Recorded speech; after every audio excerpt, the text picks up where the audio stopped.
Itu kehidupannya sama enggak? Gaya hidupnya sama apa enggak? Sama. Tapi ketika kepiting itu ada perdebatan. Yang setuju halal banyak karena iman rasanya. Tapi ketika yuyu dikatakan haram, ada enggak yang protes? Enggak ada. Ikhlas semua kayak gitu. Ini ahli fikih apa ahli nafsu gitu.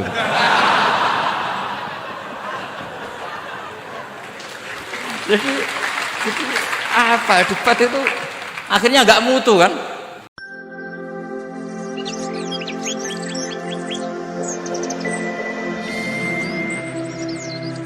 Wasallim ala sayyidina Muhammadin wa ala alihi washabihi asma'in nama. Danten keluarga besar Peloso ingkang sangat amanipun Dinudin ya nikmat wonten Gus-gus wonten Taif Gus Fahim Gus Makmun wonten Mbah Kawula Gus Kausar. Ini yang saya agak kecewa itu moderatornya itu berusaha guyon karena takut tak suruh baca Fathul Wahab. Jadi guyon itu ada dua, guyon yang memang sudah selesai seriusnya. Saya pernah diceritain Mbah Mun, kata Mbah Mun, kiai maca kitab guyon dikritik. Maca kitab kok guyon, terus kata Mbah Mun membela diri. Mergo macane wis iso, mulane iso guyon. Nak ra iso wis runtusen sik. Anda baca kitab ndak bisa, itu bisa guyon apa ndak? Ndak bisa, roh kitab wis meriang. Jadi orang guyon itu bukti alim. Tapi ada juga guyon yang menghindari ngomong serius kayak moderator gitu. Jadi ini masalah ya. Terus kecewa saya kedua, saya itu ngira Santri Proso itu katanya terkenal khusuk-khusuk, adabnya bagus. Ternyata ada percontohan yang nggak bagus.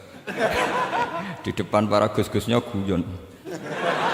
Jadi ini kekecewaan saya yang kedua. Nanti saya lebih kecewa lagi, ternyata yang khataman Fathul Wahab itu tidak paham Fathul Wahab. Itu lebih kecewa, tak bawa sampai mati itu nanti. Itu kecewa itu tak. Nah begini sebagaimana makalah yang saya bikin, karena tadi moderator sudah guyon, saya berusaha ngendikan serius. Karena memang fikih itu harus dikaji secara serius, meskipun dengan pikiran yang ceria, yang riang. Saya itu di Jogja itu lama sekali dan tetap sebagai rujukan. Karena saya spesialis sering ngendikan fikih. Saya dulu musyawarah ya seperti urutan di Peloso, mulai takrib, mu'in, tapi di sana langsung mahalli. Karena Fathul Wahab gak diajarkan di sawir, di musyawarah. Tapi saya pernah ngaji Mbah Mun Fathul Wahab.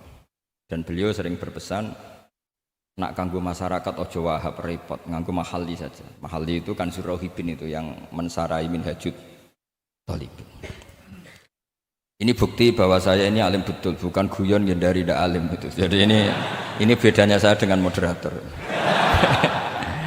Nanti kalau nggak percaya diuji di sini di depan.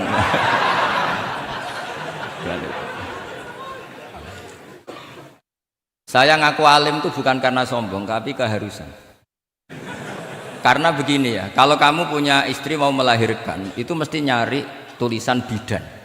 Barokahnya tulisan itu kamu tahu siapa bidan. Kalau kamu gigi sakit pasti cari tulisan dokter gigi. Sekarang kriminal kita adalah yang tahu Wahab tidak menulis ahli Fathul Wahab, ahli Fathul Qorib. Sehingga masyarakat itu susah nyari konsultan ahli fikih.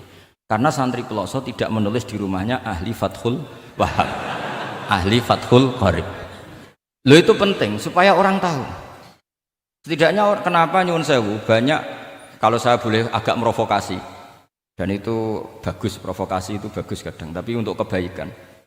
Kenapa orang-orang lain itu menjadi rujukan? Karena mereka memaklumatkan diri, dengar gelar RC, MA, terus ahli fikih. Tapi kita yang ngaji Wahab, khatam, musyawarah khatam, nggak nulis di rumahnya ahli Fathul Wahab. Setidaknya Anda nulis konsultan kalau ingin mondok ke Peloso. Jika orang daerah kamu kalau mau mondok ke Peloso, konsultasi ke kamu. Tapi kita terlalu adab. Padahal awalun nubuwah itu dimulai dari at-tahaddi. At-tahaddi memaklumatkan diri kalau beliau adalah seorang nabi. Jadi kalau kamu boyong harus memaklumatkan diri. Saya tidak bakul-bakul, saya ahli Fathul Wahab. Lah ini khataman Fathul Wahab cerita bako. Wah itu innalillahi wa inna ilaihi raji'un. ini harus gimana mau ya, Anda harus tersiksa dengan keterwakilan oleh ini.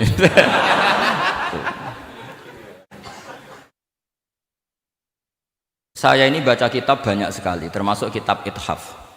Ketika beliau mensarai Ihya, itu cerita kitab yang saya baca fil fikhi itu dihitung mulai mazhab Syafi'i sampai Hanafi semuanya. Saya baca kitab tasawuf ini. Jadi memaklumatkan diri. Awal dari nubuah itu memaklumatkan diri. Sehingga orang gampang nyari. Kalau orang bisa nyari bidan, nyari dokter gigi karena tulisan. Kenapa orang kesulitan nyari ahli Fathul Qarib? Kalau kamu ahli konflik tulis saja, konsultan spesial cerai karena pengalaman pernah cerai, tulis saja. Kalau ahli jomblo tulis saja, ahli perjodohan. Supaya orang tahu keahlian kamu di mana. Saya di Jogja memaklumatkan diri, saya bisa baca Wahab, saya bisa baca Bukhari, saya bisa. Bukan dalam konteks sombong, karena kebutuhan umat yang ingin tatap bu'u asari Rasulullah, mencari-cari asari Rasulullah itu terpenuhi. Itu dengan ngaji orang yang ahli.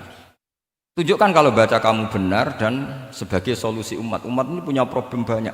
Dan kamu mengajar dengan manhaj yang jadi solusi, yang jadi solutif, yang bisa jadi jalan keluar. Tapi kita enggak. Santri itu banyak keluar dari pondok, tapi karena miskin, sudah dari mbahnya bapaknya memang sudah miskin ya. Terus atas nama humul, atas nama ikhlas, terus sering menyembunyikan diri. Menyembunyikan diri, pura-pura ada alim, memang sebetulnya ada alim juga kadang itu. Akhirnya terus orang sampai nggak tahu kalau itu alumni pondok. Tapi ketika ada orang konsultasi sama pihak lain, mereka tersinggung karena kok nggak ke dia? Mau ke dia gimana? Nggak ada tulisannya, nggak ada potongannya. Malah tadi cerita mbakku segala itu kan apa ya? Nah, saya ingin kembali lagi. Saya punya teks hadis yang riwayatnya seperti ini. Hadis itu misalnya dhaif, banyak aditnya, banyak penguatnya. Idza zuharatil bid'ah wal fitanus. Bagian ada tambahan wasubba ashabi. Fal yuzhiril alim ilmahu. Orang alim harus menampakkan kealimannya. Wa illa fa alaihi la'natullahi wal malaikati wan nasi ajmain. Justru kalau tidak memperlihatkan kealimannya dia kena laknat. Artinya yang sopan-sopan tidak memperlihatkan kefatul wahabannya, maka malah melihatkan kembakuannya. Itu jatahnya fa alaihi la'natullahi wal malaikati wan nasi ajmain. Ya setuju ya? Itu pasti kenalan. Coba betapa tersiksanya Syekh Zakaria Al-An.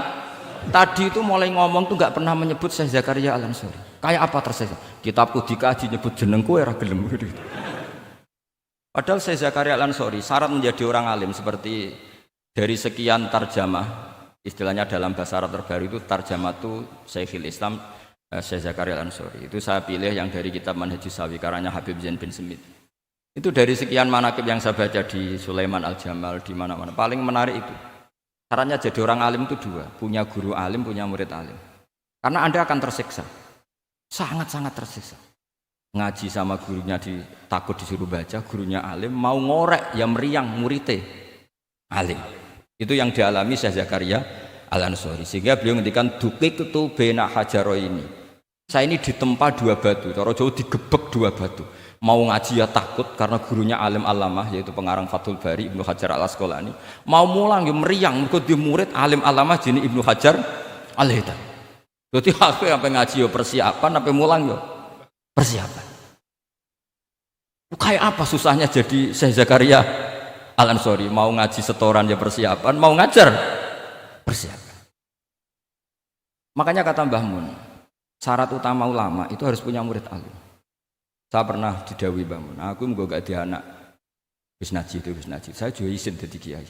Karena syaratnya jadi kiai itu udah anak alim di murid alim. Izin enggak jadi kiai ras sukses juga tak beliau. Makanya saya ketika kecelok alim itu senangnya bukan main beliau. Karena terpenuhi status tadi. Nah ini kalau khataman Fathul Wahab terus bakas bako ini. Ini roh Kiai Jazuli tersiksa ini gimana? Ini gimana ini sini? Kalau ukurannya kan gampang, moderator kan dipilih yang paling baik. Tidaknya ngomongnya lah. Kalau tidak ilmunya ya ngomongnya. Terus Anda terwakili oleh orang yang enggak jelas. Enggak, saya gojlok ini enggak dosa, karena kalau betul saya ini dosa karena ngerasani orang, berarti jadi kafarah dosanya dia. Soal saya kan amalnya sudah banyak, aman lah. Aman, jadi nanti. Jadi kalau jatah hasanah saya harus diminta dia, tak kasih aja. Gampang. Masih surplus banyak. Ya masih surplus, masih banyak. Kan orang itu kalau baca Quran satu huruf itu dapat 10 kebaikan. Saya ini hafal Quran, sudah agak terhitung itu sudah. Itu untuk kamu tak saati satu huruf cukup nanti kalau nanti nuntut di akhirat itu tak kasih satu huruf itu cukup. Jadi, ya nggak apa-apa, nanti silahkan nuntut nanti di apa akhirat. Tapi kamu lebih saya tuntut. Kamu itu siapa kok nyuruh saya di sini itu? Dosanya lebih besar lagi itu. Saya teruskan ya, saya cerita yang serius. Syarat jadi orang alim itu punya guru alim, punya murid alim. Karena sebagian dari ilmu itu bukan ditempa guru tapi ditempa murid. Imam Fathul Bari, Sahibu Fathul Bari, yaitu Syekh Ibnu Hajar Al-Asqalani, itu beliau sangat mencintai Nabi Musa justru karena dengan tanda kutip protesnya. Jadi ketika Nabi Musa diajari Nabi Khidir dari awal sudah ngendikan innaka inni ala ilmin, atau innaka dulu ya gak apa-apa, dibalik-balik gak apa-apa karena semua kitab kadang riwayat bil makna. Innaka ala ilmin allamaka wah ma'lam a'lamhu wa inni ala ilmin allamanillah ma'lam ta'lamhu. Kira-kira terjemahan bebasnya, kamu punya ilmu yang diajari Allah saya tidak tahu, saya punya ilmu yang diajari Allah kamu tidak tahu, maka innaka lan tastati'a ma'iya sabra, kamu tidak mungkin bisa menyabari saya, bisa memaklumi saya. Tapi kata Nabi Musa, tidak, saya harus belajar sama Anda. Oke, silahkan belajar, tapi jangan tanya. Pertanyaannya itu, jangan tanya. Fala tas'alni, kamu nggak boleh tanya. Kalau kamu ingin jadi murid yang baik, nanti jangan tanya, itu dosa. Dengarkan aja. Ya dengarkan saja. Nah, tapi Nabi Musa tetap tanya. Ketika ada kejanggalan secara syariah, Nabi Musa tetap tanya.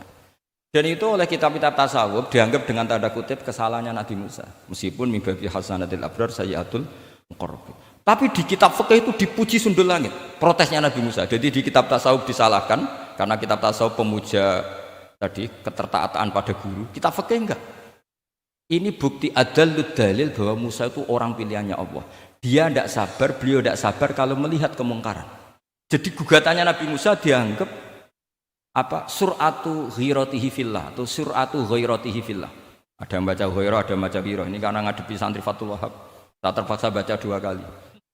Siji ben ketok alime, nomor 2 nak kowe ra iso tak warai, nak maca. Karena dalam qiraah sab'ah ya mesti gitu. Kalau enggak doikin ya dikin. Karena yang satu cara berpikir masdar itu aslul mustaqqat. Maka enggak perlu kena harokat munasabah. Jadi saro yasiru sairon. Tidak perlu siron, faza yafuzu fauzan, tidak perlu fuzan karena master aslu mustaqqat, jadi tidak perlu kompromi dengan harokatul munasabah. Tapi orang Arab tetap bilang dikul maisha, apa? Tetap bilang dikul maisha. Tapi qiraah kita fala takufi doiqin, bukan pakai apa? Dikin. Ya, makanya kemungkinannya 2. Saya baca 2 kali ben ketok alime. Karena saya ini menghormati sampean. Mosok ngundang wong ra alim kan isini-sini wong. Nomor 2 anak kue raiso tak warai kalau bacanya itu 2. Jadi andai kan saya ngajar di pondok pelosok, saya baca mesti 2 kali. Wayah sibu zaidun kada, wayah sabu zaidun kada. Karena dalam qiraat sab'ah ada yang baca yahsibu, qiraat kita baca yahsabu. Tapi guru-guru kita kalau ngajar fikih itu bacanya yahsibu. Tapi kalau baca Quran yahsabu. Ya kan Quran kita kan ayah sabu Allah yaqdiru alaihi ahad, bukan dibaca ayah sibu. Saya teruskan. Jadi syarat jadi orang alim itu harus punya guru alim dan murid alim. Imam Fathul Bari ketika menganalisis Nabi Musa itu beliau memuja Nabi Musa. Ini bukti ghirahnya Nabi Musa yang luar biasa. Beliau paling tersinggung kalau untuhikat hurumatullah. Orang sudah ditolong kok gak matur nuwun malah merusak perahunya. Jadi itu secara syariat itu mungkar. Kalau mungkar ya harus diprotes. Artinya itu sifatu madkhin. Protesnya Nabi Musa itu sifatu madkhin, bukan sifatu dhammin. Itu Ibnu Hajar Al-Asqalani, gurunya Syekh Zakaria Ansori. Ketika orang tasawuf nganggep yang dilakukan Musa itu agak-agak mazmum karena protes sama guru. Pertanyaan saya ke anak-anak Fathul Haq, kamu milih siapa? Milih partainya Ibnu Hajar al-Asqalani apa milih partainya orang tasawuf? Selama ini roh potongannya sampean milih sing tasawuf. Karena sampean dengan ilmu pas-pasan ini nggak suka kalau ada murid tanya. Mboten ngaku mawon. Tapi karena tadi logika syariatnya kata Ibnu Hajar al-Asqalani, Musa itu kalimullah termasuk ulul azmi, sementara Khidir hanya seorang nabi. Apa yang dilakukan Musa tentu lebih keren karena beliau seorang nabi dan rasul. Jadi jangan kira terus di situ merupakan mangkobah, satu derajat yang luar biasa bagi Nabi Khidir mengalahkan Musa, itu enggak. Tapi ini juga mangkobah bagi Musa, betapa enggak sabarnya beliau ketika untuhikat furumatullah. Dan itu Ibnu Hajar al-Asqalani dalam bingkai itu. Jadi beliau itu sangat ringan sekali. Artinya gini, kita bahas Zakaria al-Ansori nggak bisa tambah bakas gurunya, yaitu Ibnu Hajar al-Asqalani. Nanti saya bakas muridnya. Lah yang mulai bakas muridnya itu kamu harus siap-siap. Karena kiai-kiai di pelosok itu alim alama. Masalahnya nanti pasti di muridnya.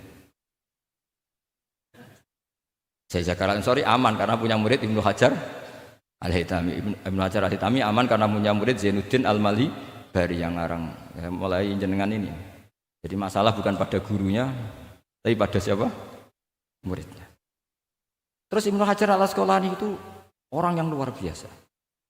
Saya pengagum beliau karena saya kalau baca Bukhari pakai pertolongan sarah beliau yaitu Fathul Bari. Itu beliau kalau protes, sukanya memang protes. Beliau itu nakot itu ahli kritik, ahli protes. Beliau termasuk sering kritik Imam Nawawi, kritik orang-orang sebelumnya. Tapi ya dalam konteks kebaikan. Imam Nawawi itu punya sarah namanya Syarhu Muslim Lin Nawawi. Terus beliau punya kitab fikih Minhajut Thalibin yang disadur oleh Syekh Zakaria dari Manhajut Thulab. Yang satu pakai Minhajut Thalibin jamak mudzakkar salim, yang satu pakai Manhajut Thulab pakai jamak taksir. Kitab Minhajut Thalibin sendiri dari kitab Muharrar karangan Imam Rafi'i, terpaut sekitar 3 orang sampai ke Imam Rafi'i dari Imam Nawawi. Imam Rafi'i ngarang itu dari Al-Wasid, Al-Basid, dan Al-Wajiz, karangan Imam Ghazali. Dan itu saya punya. Kitab indukannya Imam Ghazali, Nihayatul Matlab fi Dirayatil Madzhab, saya juga punya. Karangannya Imam siapa? Haromen. Terus sampai Mukhtasarul Muzani. Saya tadi sempat bawa kitab Mukhtasarul Muzani. Bareng ngerti ini kok jadi pengajian umum lemes ya. Waduh, mau nyalahkan Gus Kausar Mbah nggak berani. Tapi saya tadi matur sama Gus Kevin, Gus ini kok jadi pengajian umum, nggak tahu. Sebenarnya saya ingin anak Wahab saja terus tak marahin terus pulang.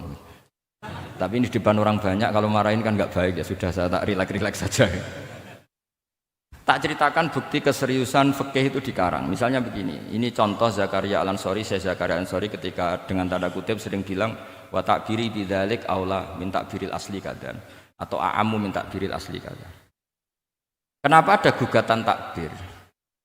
Karena takbir itu apapun hebatnya, karena dikarang seorang manusia itu ada falta, ada keterselipan di situ. Meskipun satu kedipan mata yang beliau salah, miss ya Rasulullah. Misalnya begini, definisi sholat ya, kita kan sering dengar sholat itu apa? Umumnya orang kan aqwalun wa af'alun, muftatahatun bitakbir, muftatamatun bitaslim. Pertanyaannya, definisi itu tidak jamek mana? Karena hunaka sholatun la qawla fiha wa la fi'la, yaitu sholatuman ajros sholat tapi kolbi. Kalau sholat itu adalah harus ada akwal, yaitu kayak baca fatihah dan syahadat di tasahud tani, harus detail, sama nggak boleh nyontohkan kayak tasahud di tahiyat ula, itu kan hukumnya sunat. Kalau kamu nggak bakul-bakul harus tahu kayak tasahud di tahiyat saniyah, atau karena yang tasahud awal sunat. Ada akwal kayak Fatihah, tasahud, fit tahiyatis saniyah. Terus ada af'al. Tapi pertanyaannya, hunaka sholatun la qawla fiha wa la fi'la, yaitu sholatuman ajr sholata biqalbi. Maka perlu ditambah walau hukman, meskipun akwal dan af'al itu hanya secara hukum. Karena kalau hanya itu tidak jamek manek kalau dalam bahasa mantek, atau tidak mutarid akis, tidak memasukkan semua fardun min afrodil mu'arraf. Jadi kula ngetok nang alim demi ngergani sampean supaya ketok nak sumber utang ora salah. Mau salahnya ngatur kiai itu ya agak salah, itu agak salah betul. Saya itu juga agak gimana. Besok itu saya diminta Gus Reza, misi sama Gus Reza. Gus Reza itu cucunya Mbah Karim. Mbah Mun dulu ngaji Mbah Karim. Jadi orang kok kayaknya manfaatkan saya sak karepe dhewe gitu karena saya ini memang kalah tua terus ini. Padahal saya kalau mau angkuh ya, kalau saya boleh sombong. Itu buyut saya ketujuh itu namanya Mbah Soleh bin Asnawi Sepuh. Itu gurunya Mbah Soleh Darat. Dan Mbah Soleh Darat gurunya Mbah Hasim. Tapi angkuh kan haram jadi ya sudahlah pakai tawaduk saja. Sebenarnya kalau saya boleh angkuh, kalau sampean malah lebih bisa angkuh lagi, ketemu di Nabi Adam. Lebih. Putu Nabi. Putu Nabi. Saya ulang lagi. Kalau kamu mengkaji Wahab secara serius, itu kajilah seperti saya ini. Bahwa hukum itu harus dibenturkan dengan fardul masalah, dengan pengandian masalah. Misalnya begini, kalau ada hewan ketabrak truk, jago. Tentu kita diskusi hanya ayam jago, karena kalau ayam kecil kan gak eman. Kelepek-kelepek meh mati. Cara pikirannya sampean ini yang anak-anak Fatul Wahab itu boleh disembelih apa enggak? Tanpa disembelih pun pasti 1 menit lagi mati. Atau setengah menit lagi mati. Karena dia kejat-kejat hanya prosedur kematian, memang syaratnya harus kejat-kejat. Tapi kan dia sudah tidak punya hayatun mustaqirrah. Kalau kamu pas musyawarah Fatul Wahab itu disembelih halal apa haram? Tidak sampean jawab saja, enggak usah sungkan, enggak usah jawab aja. Ini ada Gus Makmun, ada Gus Wahid. Halal apa haram? Cara pikirannya Syekh Zakaria Al-Ansori, bajuri itu haram karena dia tidak punya hayatun mustaqirrah. Oke, haram. Karena yang dikatakan penyembelian adalah menghilangkan nyawa karena penyembelian, sementara ini tanpa disembelih sudah mati. Tapi pertanyaannya gini, tapi nanti kalau disisir dari bab tabdzir, masa kewan jago larang mubadzir? Maka menurut mazhab Imam Malik, pokoknya keceluk di nyawa. Angger keceluk di nyawa disembelih ya halal karena jenenge nyembelih hewan yang masih hidup. Senajan tau wis kejet. Kamu milih mazhab Maliki apa Syafi'i? Ini ayam jago loh, bukan ayam kecil. Karena kalau yang kecil kan ikhlas. Itu kan seperti kepiting, banyak kiai ngaramkan kepiting. Yang keberatan banyak karena kepiting besar. Tapi ketika yuyu diharamkan nggak apa-apa, kecil saja. Padahal ilatul hukmi sama. Kira-kira kepiting sama yuyu, tahu sama yuyu? Itu kehidupannya sama enggak? Gaya hidupnya sama apa enggak? Sama. Tapi ketika kepiting itu ada perdebatan. Yang setuju halal banyak karena iman rasanya. Tapi ketika yuyu dikatakan haram, ada enggak yang protes? Tidak ada. Ikhlas semua kayak gitu. Ini ahli fikih apa ahli nafsu gitu.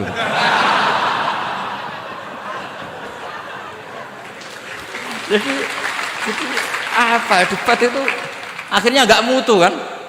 Coba kehidupannya kepiting sama yuyu itu sama apa enggak? Sama. Kenapa kepiting mukhtalaf alaih kalau yang yuyu hampir semua kiai meyakini haram? Kenapa? Sama. Saya itu pernah betul ngalamin, saya mau pas jalan-jalan sama putri saya ada ayam jago ditabrak truk gitu. Sudah kejet-kejet. Tanya orangnya, "Gus ini halal enggak?" Saya bilang untuk kamu halal. Lama-lama orangnya penasaran, kok untuk kamu, untuk hukum kok ada untuk kamu untuk... Akhirnya tanya, "Gak Gus sak mestine iku piye? Kon tak haramno ya ora siap, wong kon iman nggih Gus bener." Ya misale cara jenengan.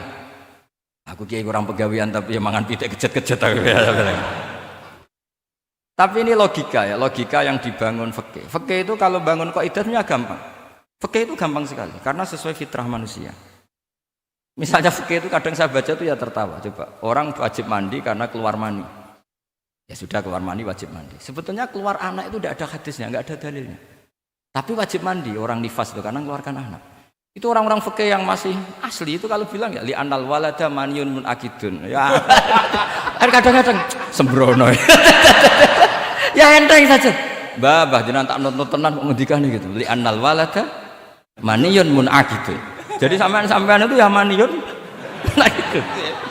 Jadi khurujul mani itu ya punya far'ul hukmi yaitu khurujul walad. Sama-sama yujibul ghusla. Karena sama-sama apa? Maniun batin mbah tak nut-nut tenan kok terus ini ngajak guyon apa piye gitu. Dan ulama itu memang rileks. Ketika Syekh Zakaria Al-Ansori membela mazhab Syafi'i yaitu dalam konteks tahur. Kita tahu kan kalau ghafir itu mengampuni, kalau sering mengampuni disebut ghafur. Syakir orang yang terima kasih, kalau sering syukur disebut syakur. Sehingga rata-rata sifatnya Allah itu ikut sifat mubalaghah. Wahhab, faul ya. Ya kan itu aturannya gitu kan, fa'alun au mif'alun au fa'ulu fi kasratin an fa'ilin badil. Nah, logikanya kalau wa anzalna minas sama'i ma'an tahura, artinya kalau nak maknani gini, wa anzalna lan nurono ingsun Allah minas sama'i sange langit, nurono ma'an ing banyu tahuron kang iso nyucikno bolak-balik. Karena faul adalah untuk lil kasroh atau lil mubalaghah. Harusnya enggak ada mustakmal. Maka saya sering kadang balelo, enggak ada mustakmalan karena wazannya faulan, tohuron. Tapi Imam Zakaria Al-Ansari, bela-bela madzhab Syafi'i, kata beliau, ya'ti faul bima'nal alat, kayak sahur lima yutas saharubi. Tapi ya agak-agak takalluf. Agak-agak apa? Termasuk takallufnya lagi, Zakaria Al-Ansari, atau faul bima'na takrir atau mubalaghah fi udwin wahid. Di sini biasanya baca udwin apa udwin, tidak tahu saya. Pokoknya bacanya 2 kali, gak apa-apa. Umumnya apa? Udwin ya. Ya sudahlah, ikut partai sampean saja. Saya ini agak grogi. Saya pakai madzhab Ploso harus ikut guru, apa madzhab sarang yang nggak harus ikut tapi akhirnya salah, tidak tahu saya. Karena kata Mbah Mun gitu kalau membela diri. Nak ngaji ning Ploso Lirboyo murid kudu maknani. Ya apik ben murid roh makna. Tapi nak sarang gak oleh dimaknani.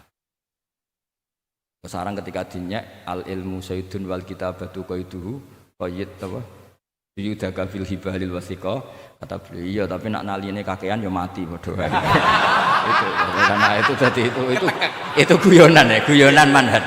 Ini sudah saya sama ini koalisi yang baik. Karena saya punya madzhab sarang, sama punya madzhab Ploso. Harus sama-sama konsisten dengan madzhab masing. Nanti di mahsyar nanti kita ketemu. Siapa yang ahli Fathul Wahab, siapa yang ahli Bako.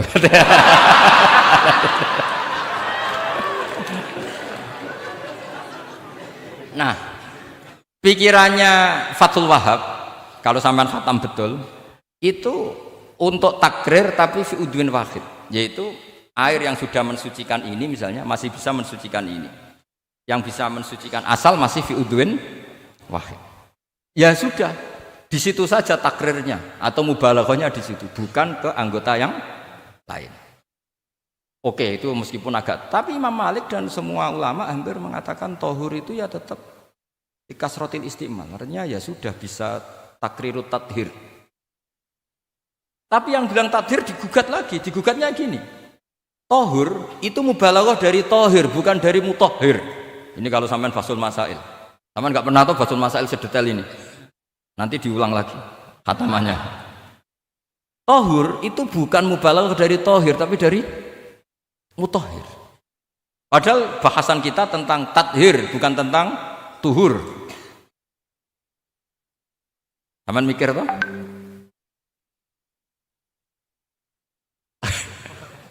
Gak usah dijawab apa diterangkan? Apa ngaji lagi aja, gak usah boyong dulu.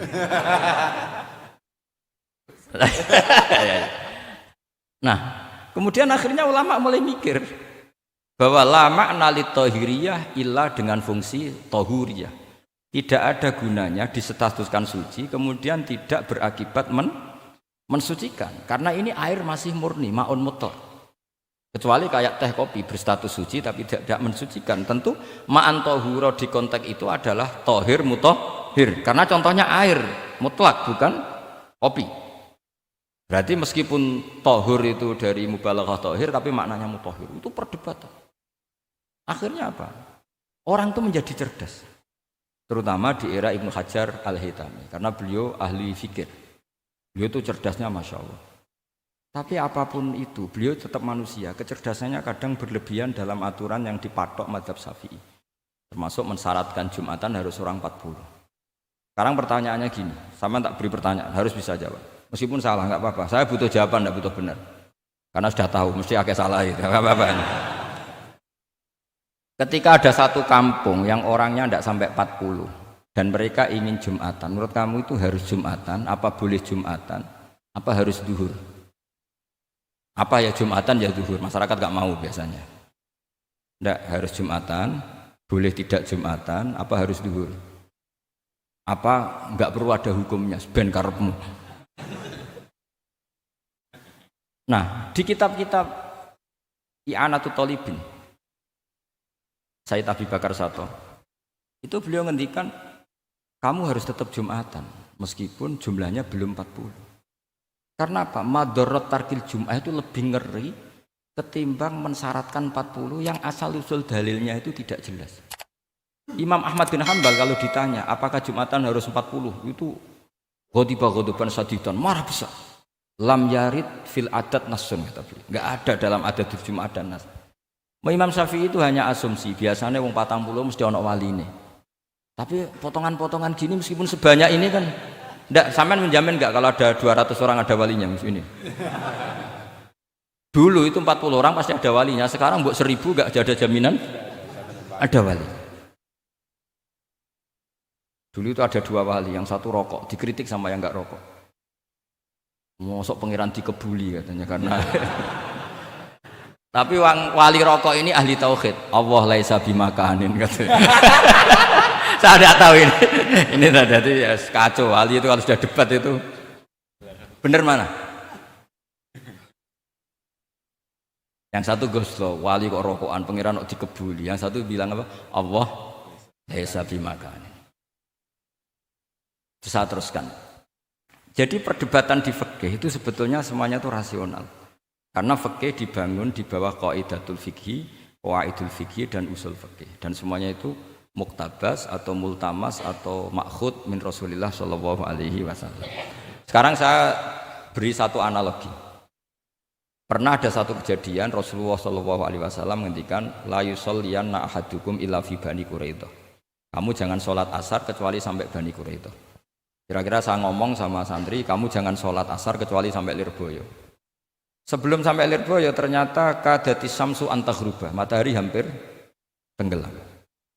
Fariqun minhum, sebagian dari sahabat milih sholat di tengah perjalanan meskipun itu belum sampai Lirboyo.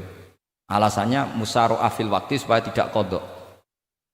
Yang sebagian milih sholat di Lirboyo meskipun ba'da antaghruba samsu, meskipun matahari sudah tenggelam.